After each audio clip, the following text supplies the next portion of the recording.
Hello दोस्तों, स्वागत है आपका अपने YouTube चैनल डायमंड ज्ञान अड्डा में। और मैं अनुज आज से शुरुआत कर रहा हूं हिंदी शब्दावली की एक नई सीरीज की। और इस हिंदी शब्दावली की एक सीरीज में क्या होगा कि कम से कम 30 वीडियोस आपको मिलेंगी, जिसमें प्रतिदिन की वीडियो में आपको हिंदी के शब्दावली के 6 टॉपिक्स इंक्लूडेड हैं। और 6 टॉपिक आपको मिलेंगे जिसमें कि शुद्ध वर्तनी शब्द होंगे, कुछ तद्भव तत्सम शब्द होंगे, इसके बाद आप कह लीजिए कि कुछ विलोम शब्द होंगे, ठीक है। इसके बाद कुछ आपके साथ पर्यायवाची शब्द होंगे, और कुछ वाक्यांश के लिए एक शब्द है, और कुछ आप कह लीजिए मुहावरे हैं, ठीक है।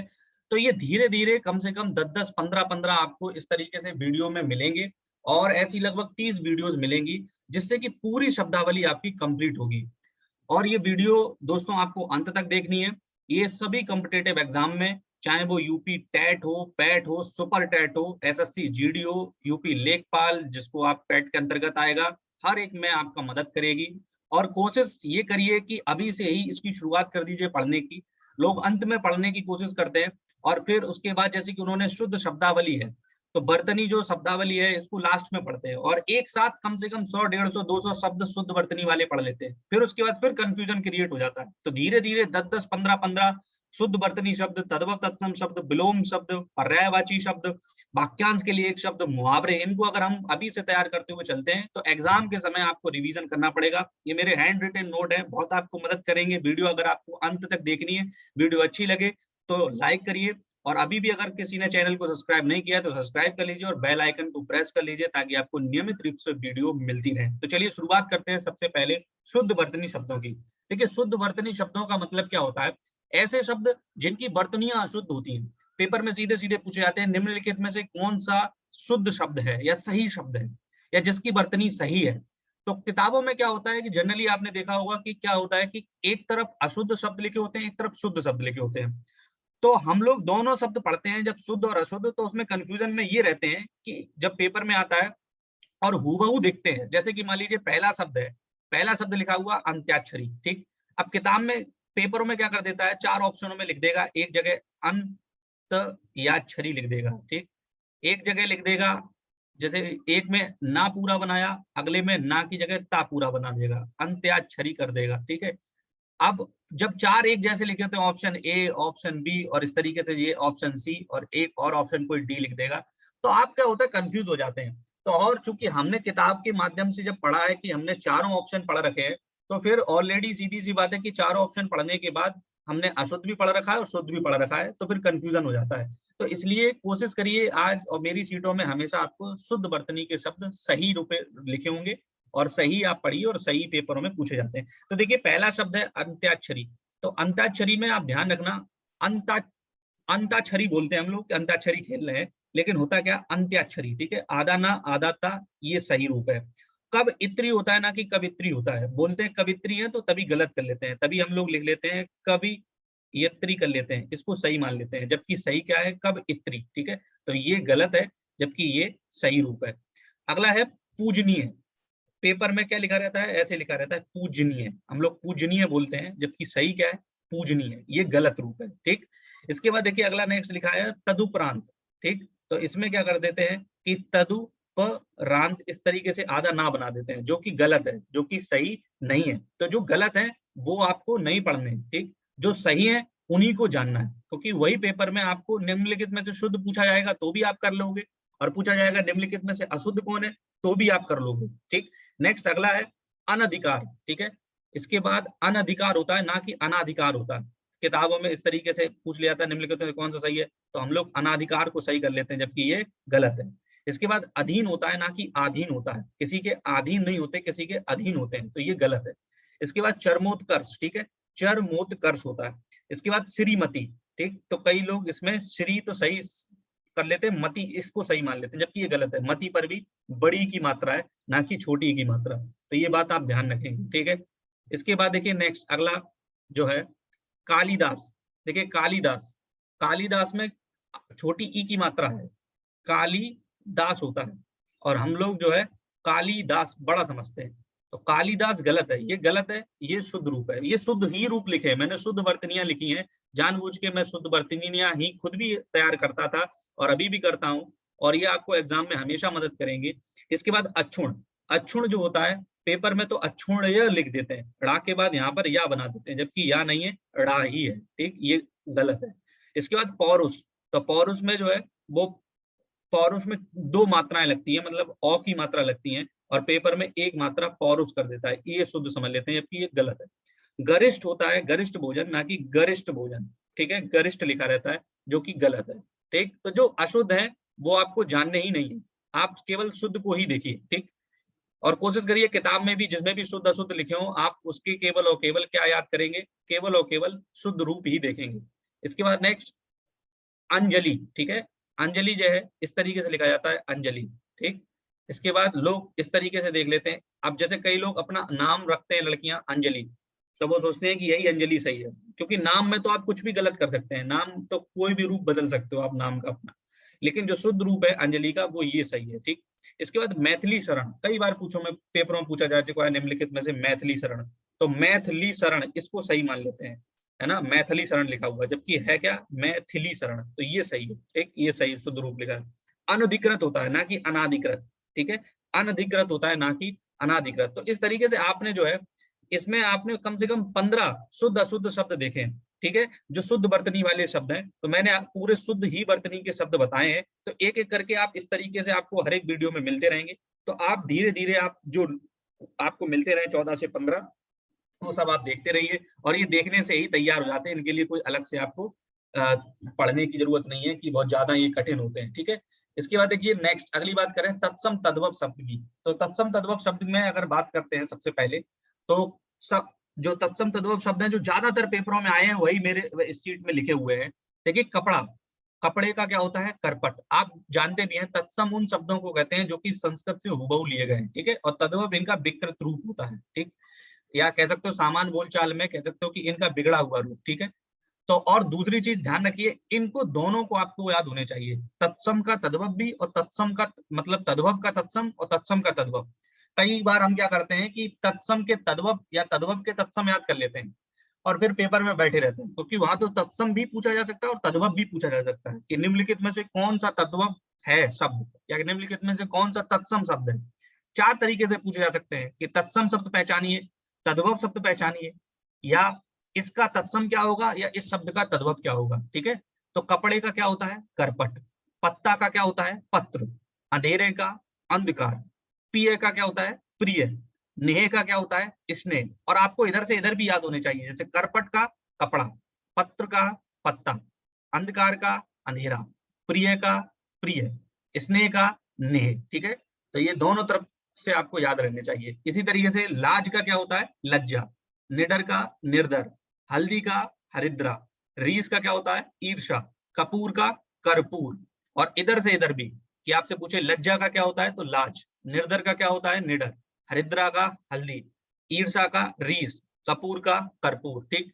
इसके बाद अटारी का क्या होता है, अट्टालिका, उल्लास का उल्लास, श्रृंगार का श्रृंगार। ध्यान रखना ये बहुत बार पूछा जा चुका है, श्रृंगार कैसे लिखते हैं, तो पेपरों में इस तरीके से लिख दिया जाता है श्रृंगार, जबकि श्रृंगार में ये रा नहीं लगता है, ठीक है। तो ये जो है वो अशुद्ध रूप है, जबकि शुद्ध रूप जो है उसमें इस तरीके से लिखा गया है। नेक्स्ट अगला क्वेश्चन है कि मुद्री, मुद्री का क्या होता है, मुद्रिका, और चूरन का चूर्ण। और अगर हम इधर से इधर याद करवाएं तो अट्टालिका का अटारी, अटारी पे सुखाते हैं लोग, पहले गांव में कहते थे अटारी पे ये सुखा जाओ। उल्लास का क्या होता है, उल्लास, श्रृंगार का सिंगार, सिंगार कर लो। मुद्रिका का क्या होता है, मुद्री, और चूर्ण का क्या होता है, चूरन, ठीक है। तो इस तरीके से खुद आपको तत्सम तद्भव शब्द आपको बता दिए। अब बात करते हैं विलोम शब्दों की। विलोम शब्द आप जानते ही हैं, एक दूसरे के विपरीत शब्द होते हैं, विपरीत अर्थ होता है जिनका। तो अर्जन माने अर्जन करना, बैन माने क्या होता है, व्यय करना। कथित का क्या होता है, अकथित, दोनों तरफ याद होने चाहिए ये भी। प्रच्छन्न का क्या होता है, प्रतिपन्न। प्रभावी का अप्रभावी या निष्प्रभावी। पाश्चात्य का क्या होता है, पौवर्त या पौरत, पौरुषत्व। अनुग्रह का क्या होता है, विग्रह। अश्लील का क्या होता है, श्लील। अनुरक्त का क्या होता है, विरक्त। आविर्भाव का क्या होता है, तिरोभाव। तेजस्वी का क्या होता है, निस्तेज। यथार्थ का काल्पनिक, यथार्थ मतलब जो कि वास्तविकता में है, काल्पनिक। बर्बर अनसिविलाइज्ड, तो सिविलाइज्ड मतलब शब्द हो गया, ठीक है। क्षणिक का क्या होता है, क्षणिक कम समय के लिए, शाश्वत। ध्वंस का सृजन करना। कीर्ति का अपकीर्ति। नूतन का क्या होता है, पुरातन, नूतन का क्या होता है, पुरातन। तो दोनों तरफ से आपको याद होने चाहिए, ठीक है। तो ध्यान रखिए आप ये नहीं कि आपने एक तरफ से एक तरफ शब्द याद कर लीजिए, कर लिए और दूसरी तरफ के नहीं पता। अगर आपसे कोई पूछ ले मान लीजिए कि व्ययन का बताइए, तो व्ययन का क्या होगा? अर्जन होगा। अकथित का क्या होगा? कथित होगा। प्रतिपन्न का क्या होगा? प्रच्छन्न होगा। अप्रभावी का क्या होगा? प्रभावी होगा। पौवत का क्या होगा? पाश्चात्य होगा। अनुग्रह विग्रह का क्या होगा? अनुग्रह होगा। सलील का क्या होगा? अश्लील होगा। विरक्त का क्या होगा? अनुरक्त होगा। तिरोभाव का आविर्भाव। निस्तेज का तेजस्वी।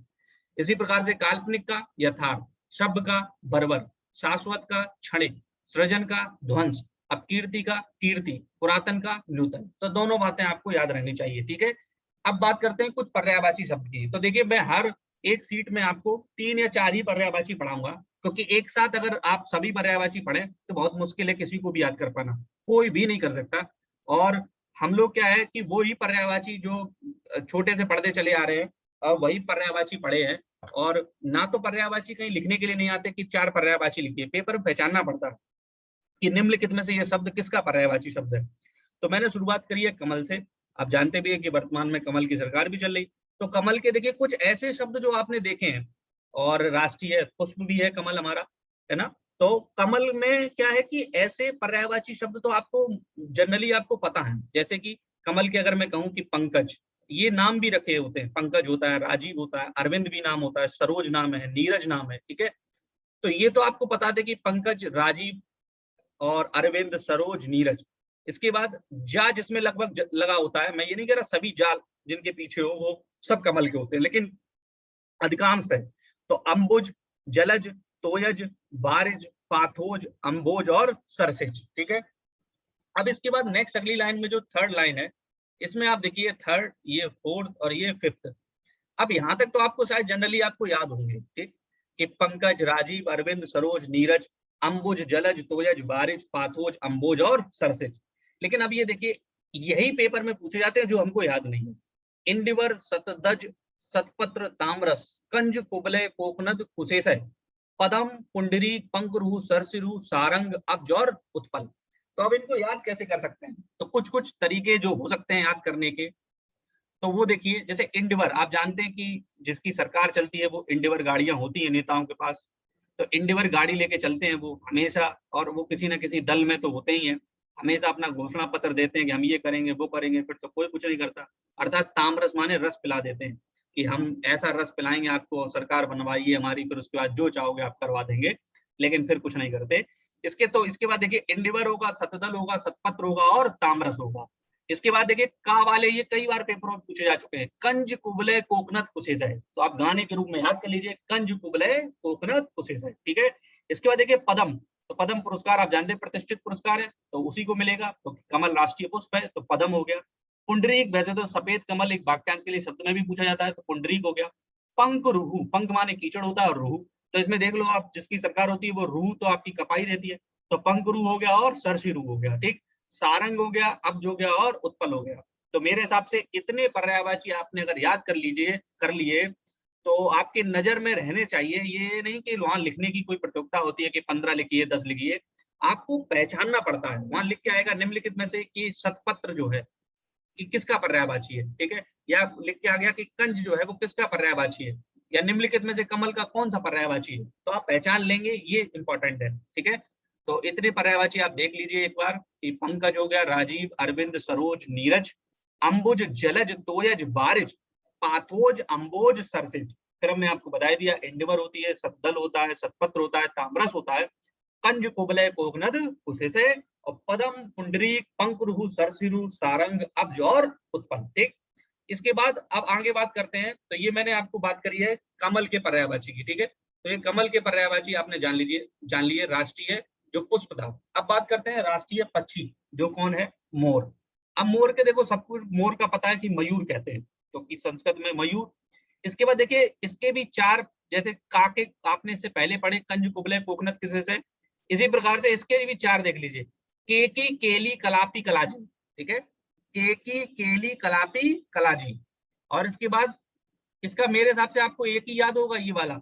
और ये जो है बड़ा मुश्किल से कई लोगों को जिनको अच्छा जिनका संकलन है, जो तैयारी करते रहे या करते हैं, तो उनको तो याद होंगे, लेकिन जनरली थोड़ा सा कम होता है लोगों को। तो ये बहुत ही छांट छांट के ऐसे पर्यायवाची हैं जो कहीं ना कहीं एग्जामों में, अच्छे एग्जामों में पूछे जाते हैं। जैसे कि एक आरओ एआरओ का एग्जाम होता है, जो मोस्टली बेस्ड ही होता है केवल और केवल हिंदी के, वहाँ 60 प्रश्न पूछे जाते हैं। और अब तो आपको पता होगा जो आपका पैट होने वाला है, उस पैट में जो हिंदी का सिलेबस है उसमें यही है, आपके कह लीजिए वर्तनी है, इसके बाद वाक्यांश के लिए एक शब्द है, पर्यायवाची है, समानार्थी हैं और मुहावरे हैं, लोकोक्तियां हैं, और तो इस तरीके की शब्दावली ही उसमें पूछी जा रही है। ठीक है, 5 नंबर की है तो यही पूछी जाएगी। तो इसमें देखिए मयूर हो गया, केकी, केली, कलापी, कलाजी हो गया, सिखी, ध्वजी और शिखंडी। ठीक है, सिखी, ध्वजी और शिखंडी। नीलकंठ, आप देखते भी हैं कि मयूर का जो कंठ होता है वो नीले रंग का रहता है, तो नीलकंठ हो गया। सारंग, सारंग कमल का भी है और उसका भी है। हरि, भुजगारी और शिवसुत वाहन। तो ध्यान रखेंगे आप मयूर के कौन कौन से आपने पर्यायवाची पढ़ लिए। तो 2 थोड़े ज्यादा वाले, 1 कम वाला, जैसे कि अमृत। अमृत का सबको पता है कि पीयूष, पीयूष सुधा, सोम, अमी, अमीय, सुरभोग और जीवन मोदक। ठीक है, जीवन मोदक तो जानते हैं, जीवन हमेशा अमृत पी लेते हैं, अमर हो जाते हैं। पीयूष, पीयूष मेरा दोस्त भी है और वो अमृत के समान है मेरे लिए। तो पीयूष जो है, पीयूष हो गया, सुधा हो गया, सोम हो गया, अमी हो गया, अमी होगा और सुरभोग हो गया और जीवन मोदक हो गया। तो इस तरीके से मैंने आपको 3 पर्यायवाची बता दिए, कमल के इतने पर्यायवाची, मोर के पर्यायवाची और अमृत के पर्यायवाची। अब बात करते हैं वाक्यांश के लिए एक शब्द। देखिए मैंने आज जितने भी वाक्यांश के लिए एक शब्द यहाँ पर लिखे हैं, ये सभी जो है हमारी जो इच्छाएं होती हैं, इन इच्छाओं से संबंधित है और ये कई एग्जामों में बार बार पूछी जा चुके हैं। पता नहीं कितनी बार, ये हमेशा किसी ना किसी एग्जाम में एक तो रखी होती है इच्छा। और मैंने इस तरीके से लिखी है कि यहाँ पर वाक्यांश का जो रूप है वो लिखा हुआ है, यहाँ पर वो इच्छा और यहाँ पर रखने वाला। तो इस तरीके से ये आपको मेरे हिसाब से 15 इच्छाएं जो है यहाँ पर हैं। और ये पेपर में आपको इसलिए याद रखनी है किस तरीके से लिखी गई है, क्योंकि वर्तनी में भी पूछी जाती है। तो चलिए शुरुआत करते हैं पहली इच्छा से। तो जानने की इच्छा क्या होती है? हर किसी की जानने की इच्छा क्या कहलाती है? जिज्ञासा। और उसको रखने वाला जो व्यक्ति होता है क्या कहलाता है? सु। देखिए इच्छा जो होगी और रखने वाला जो होगा उसके पीछे केवल और केवल छोटे ऊ की मात्रा लगानी है। ठीक है, अगला युद्ध करने की जो इच्छा होती है वो क्या कहलाती है? युयुत्सा। और रखने वाला युयुत्सु। ध्यान रखना लिखा कैसे गया है, तो आप ये भी कई बार पूछा जा चुका है। तो युयुत्सु इस तरीके से लिखा गया है। ठीक, युयुत्सु इस तरीके से लिखा गया है। चलिए अगली बात करते हैं मोक्ष प्राप्त करने की। तो मोक्ष प्राप्त करने की होती है मुमूर्षा। ठीक है, और मुमूर्षु। इसके बाद तैरने की तो तितीर्षा और तितीशु। ठीक है, इसके बाद नेक्स्ट मरने की तो मुमूर्षा और मुमूर्षु। इसके बाद जीतने की तो जिगीसा और जिगीशु। ठीक, इसके बाद जीने की, ये कई बार पूछा जा चुका है, जीने की इच्छा क्या होती है? जिजी बिसा। और मैं कहता हूं इसको अपनी भाषा में जिज्जी की बिसा। ठीक है, तो जिजी बिसा और इसको क्या होती है? जिजी बिशु। इसके बाद ज्ञान प्राप्त करने की जो है वो है ज्ञान पिपासा। ज्ञान को पिपासा, मान पैसे तो पिपासा नीचे लिखा हुआ है, तो ज्ञान प्राप्त करने की इच्छा ज्ञान पिपासा और रखने वाला ज्ञान पिपासु। पीने की इच्छा क्या है? पीने की इच्छा है पिपासा। ठीक है, और रखने वाला पिपासु। विपासा नहीं है, ध्यान रखना, ये विपासा नहीं है। ठीक है, ये क्या है? पिपासा। तो पिपासा है, ज्ञान पिपासा होती है ज्ञान प्राप्त करने की इच्छा, और पीने की इच्छा होती है पिपासा। ठीक, अब इसके बाद खाने की इच्छा। तो खाने में क्या लगती है आपकी? भूख लगती है। ठीक है, भूखी तो लगती है आपकी, तो खाने की क्या होती है? बुभुक्षा और बुभुक्षु। इसके बाद कार्य करने की इच्छा। जब कार्य करने की इच्छा होती है तो एकदम चीखते चिल्लाते हैं, हमें कार दो, हमें कार दो, हमें कार दो। तो चिकीर्षा।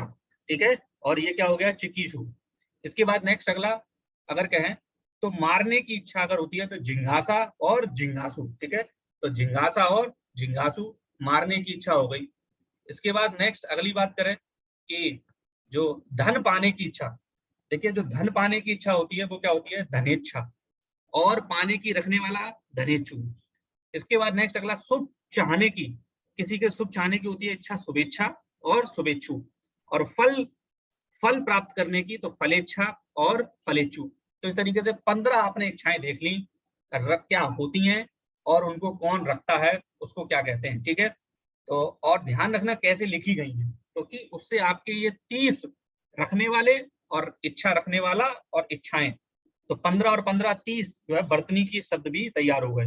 अब चलिए बात करते हैं मुहावरे। तो पहला मुहावरा जो है आग उगलना। कहते हैं कि वो तो आग उगल रहा है, मतलब क्रोध में कठोर वचन बोल देना, ठीक है। जब क्रोधित होता है आदमी तो आग उगलता है। इसके बाद उल्टी मारा फेरना फेरना उल्टी माला फेरना का मतलब की कामना करना, कुछ गलत काम की कामना करना होता है। इसके बाद नाक रगड़ना, कहते हैं नाक रगड़ता, मतलब खुशामद करना किसी की, ठीक, खुशामद करना। इसके बाद हवा लगना, कहते हैं यार तुम्हें तो हवा लग गई है, मतलब किसी का प्रभाव पड़ गया है तुम्हारे ऊपर। इसके बाद नेक्स्ट अगला लिखा हुआ है, एक तो करेला दूसरे नीम पर चढ़ा, कहते हैं कि अरे यार एक तो वैसे ही तुम गुड़ी मतलब अवगुणी हो, दूसरा और एक तुम्हारे ऊपर दोष है, तो एक तो करेले हो और दूसरे नीम पर चढ़े हो, नीम भी कड़ुआ करेला खुद भी कड़ुआ। इसके बाद देखिए मुंह लगाना, कहते हैं अरे ये तो मुझे मुंह लगा रखा है, तो इसका मतलब विशेष संपर्क में होना, ठीक। इसके बाद जैसा देश वैसा भेष, कहते भी हैं लोग कि जैसा देश हो वैसा ही भेष बना लेना चाहिए, वो अच्छा है, अर्थात वातानुकूलित, मतलब एक तरीके से उसी माहौल में ढल जाना, तो परिस्थिति के अनुसार ढल जाना। इसके बाद कहते हैं हजामत बनाना, कहते हैं कि हजामत बना दो उसकी मार मार के, तो मतलब खूब पीटना उसकी, ढंग से उसकी जो है खातिरदारी कर देना। जैसे नागनाथ वैसे सापनाथ, कहते हैं दो अवगुणी व्यक्तियों का एक जैसा होना, ठीक है, जैसे नागनाथ वैसे ही सापनाथ, ठीक। इसके बाद कहते हैं कि यह अगला है, यह मुंह और मसूर की दाल, मतलब अपनी औकात से बढ़कर बात करना, ठीक है। इसके बाद आंखों का तारा होना, सबको पता है बहुत प्यारा होना, किसी का बहुत प्यारा होना, आंखों का तारा होना। इसके बाद बाल की घाल निकालना, कहते हैं अरे बाल की घाल निकाल लो, मतलब बहुत छानबीन कर रहे हो, ठीक है। इसके बाद नेक्स्ट अगला प्रश्न है कि आसमान पर दिए जलाना। अब यार धरती पर तो दिए जलाना कठिन है, आसमान पर जला रहे हो, उसका मतलब बहुत ही वीरता या साहस का कार्य करना, ठीक है। इसके बाद उड़ती चिड़िया पहचानना, मतलब मन की बात जान लेना, कहता है हम गुरु उड़ती चिड़िया पहचान लेते हैं, तो मन की बात जान लेते हैं।